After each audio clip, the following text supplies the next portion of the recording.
There was healthy speculation in the papers on the weekend that the Premier, Peter Malinauskas, shaped as a future Prime Minister. The Premier has had a fair bit to say about the threat of One Nation. I spoke to Mr Malinauskas at the conference yesterday. Premier Malinauskas, thanks so much for joining us. Thanks for having me, Andrew. So in your speech, a lot of talk about One Nation, as the Prime Minister did. What's going to happen with them, do you think? Do you think they're going to hold strong till the federal election? What are you seeing here in South Australia, or do you think their numbers will drop off? The honest answer is we don't know, Andrew. I mean, we're currently witnessing the biggest upheaval in my lifetime in terms of the Australian political dichotomy.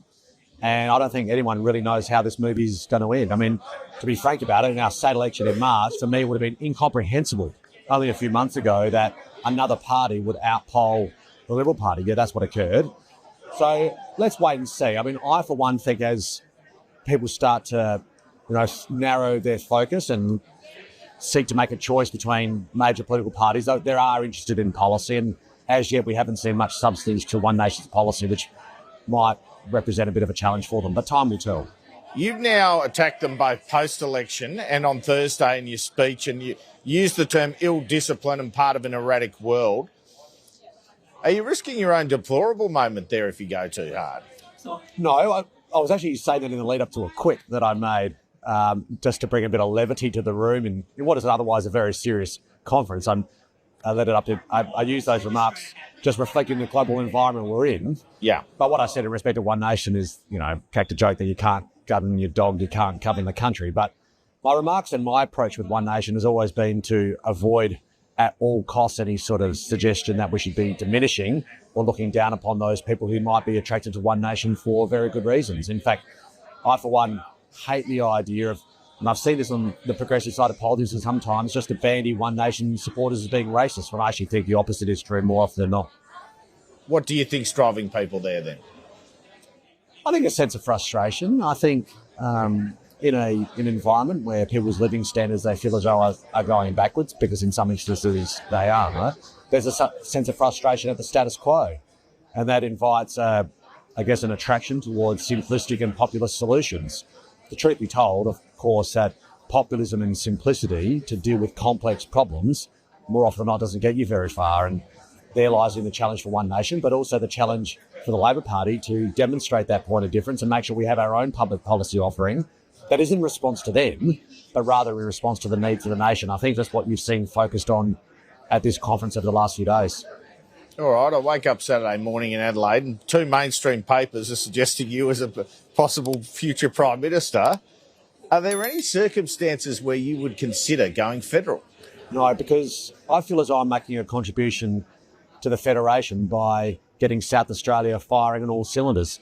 The analogy I use is, the 6 states, think of it as a 6-cylinder engine as a country. And South Australia hasn't always been the piston that's firing.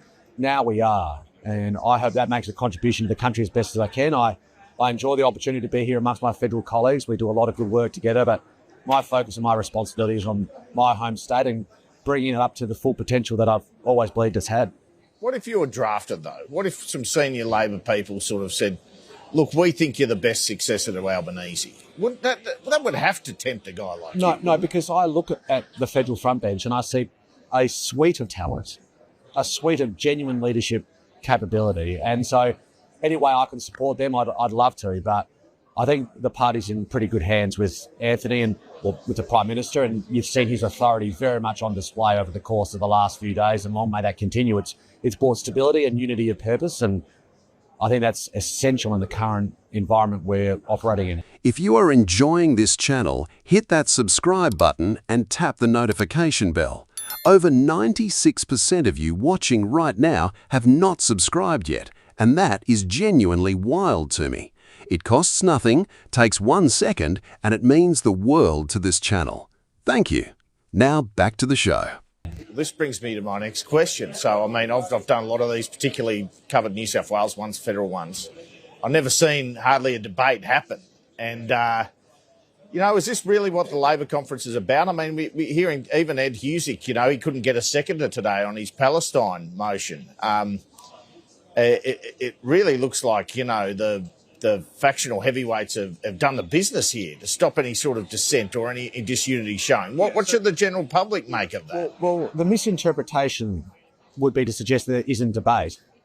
I mean, there is plenty of debate, but it's not necessarily happening in full public view. And that is a representation of a united, disciplined outfit. Because the one thing that the Labor Party has now more than anything else is a sense of purpose and focus, right, on the main game, to actually turn our economy in a way that continues to grow and improve people's living standards. Now, debates that happen on the conference floor about motions associated with the Gaza Strip, I don't think is the main focus of or concern of Australia, was to be frank about it. That's not to suggest it's not important. It's not the main game. So to the extent that this is a united, disciplined party focused on the main game, has been on show, I for one have been in awe of the way that the Prime Minister has led the conference, and I've seen that both on the floor but also off the floor. And I think that's a testament to a sense of focus and discipline the party currently has. And in a world, don't underestimate the value of this, okay? Because when I'm out there talking to pundits who are observing the political dynamic around the world, they see nothing but uncertainty and instability. And if a political party, a party of government, can be a source of stability, then that is a strength. And I think that's what you've seen over the last few days. Ed Husey, what do you make of him attacking the government on so many issues? Look, he's entitled to. I mean, he's a backbench MP. He's here at the conference and he's exercising his democratic rights, and he's chosen to take a particular path, and I don't seek to diminish it. What I would say is I hope he is making his contributions from a perspective of wanting to do good rather than seek to garner attention for ulterior motives. Now, I'm not necessarily suggesting that's the case, but I think by and large, people welcome Ed's contributions, but people are entitled to disagree with them. And I think the majority has spoken pretty clearly, particularly today. How do you think the government's negative gearing and capital gains tax changes have been received, and what do you make of the slump in housing prices, which has kind of accompanied them, plus the rate rises? Well, I think obviously there's been a contributing factors to the way the housing market operates, and a high interest rate environment has obviously been an attributed to this. I think it's fair to say that for some people, they'll be looking at a bit of price deflation in the housing market and be welcoming it, and there'll be others who will have a different view, and that's the nature of the beast. Certainly here in South Australia, we still continue to see prices go up, which is a testament to the fact that, you know, we've got so much demand in our economy at the moment, notwithstanding we are bringing on more supply. I think the aspiration has got to be a degree of stability in housing prices after what has been a sustained, extraordinary period of escalation. And to the extent that we start to see a degree of stability come into the housing market, that'll be a good thing. And I particularly say that in the context of younger people. Look, I genuinely worry, I've got an 11-year-old. In 10 years' time, you know, she'll have to start thinking about saving for a deposit. I hope that she's got a chance of home ownership in her lifetime. And that's for an 11-year-old. And that's in Adelaide. And that's in Adelaide, right? So imagine a 20-year-old living in Sydney today.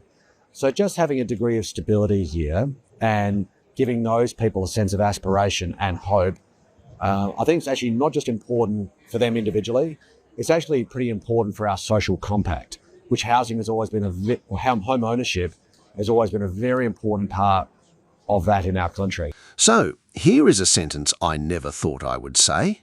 A Labor Premier just looked at the top job in Australian politics and said, "No thank you." Peter Malinauskas was practically being drafted to run for federal Labor, and he knocked it back like someone offering him a lukewarm meat pie. Why?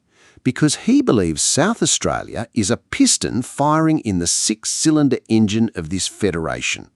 Poetic, sure, but also a masterclass in staying in your lane while everyone else is crashing into each other. Speaking of crashes, let us talk about One Nation. In South Australia's last state election, One Nation actually outpolled the Liberal Party. Let that sink in for one moment. Malinauskas called it the biggest political upheaval of his lifetime, and instead of mocking the voters who backed them, he did something wildly unfashionable. He listened. He says people are not turning populist because they are bigots.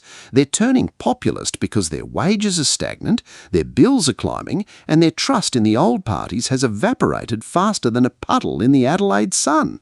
I mean, to that point, I mean, how do governments deal with a situation where maybe less of a problem in South Australia, it's a different figure, but a couple could be on 150 grand a year and barely able to afford rent and groceries? That's pretty fair, isn't it? So I'm worried about this in Adelaide too. We've just gone past Melbourne in terms of the median house price. Right. Which surprises most people. Yeah. And that is a source of alarm and concern for me. On one hand, it's a sign of the strength of the economy. There's so much demand. But it is a real challenge, Andrew. And for me, it's the number one challenge. Not just in respect to the real-world impact for people who are renting, or people who just want to save a deposit and have a chance of home ownership. Housing supply is a real-world issue for any jurisdiction with growth aspirations, which mine has. If we want to grow our economy and realise the big opportunities that are coming my state's way, that doesn't happen without more working people. But working people have got to have somewhere to live, right? And South Australians aren't leaving anymore. They're choosing to stay home because they don't have to leave to find opportunity. But they're having kids, and those kids are going to have somewhere to live. And not only is housing important to the social compact and individuals' livelihoods, it's important in terms of economic growth and capacity, which is why we've got such a big focus on. Do you have the labour for housing supply? Do you have the available labour? Yeah, not enough. And so how does that feed into the immigration debate? Well, this is where I've lent in. You know, and maybe I feel more at liberty to talk about this given my role. I think skilled migration is something that we've got to. If the country's going to curtail, we've got to think through very carefully. Curtailing skilled migration brings with its own consequences.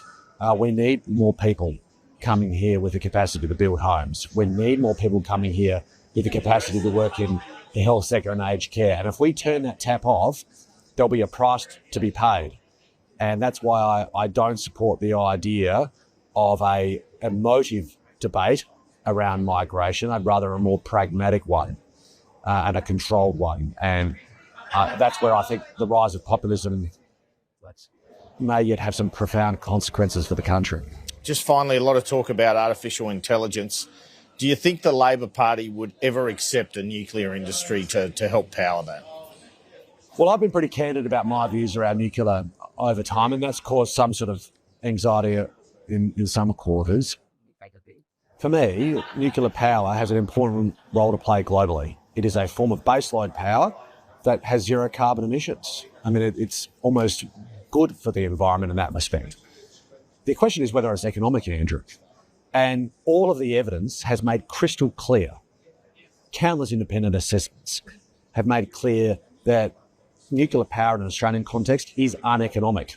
If you just plonk a nuclear power station in the system tomorrow, you're going to drive prices up.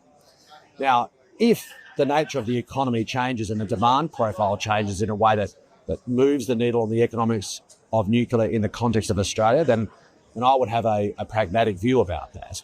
That's myself personally. I'm not speaking on behalf of the party federally here. I say that as the Premier of South Australia. But the truth is, that's not happening anytime soon.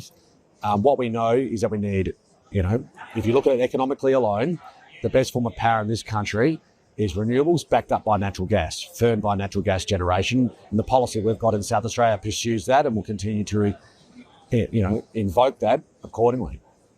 Now, from politics to the actual battlefield, housing. South Australia's median house price has now overtaken Melbourne's.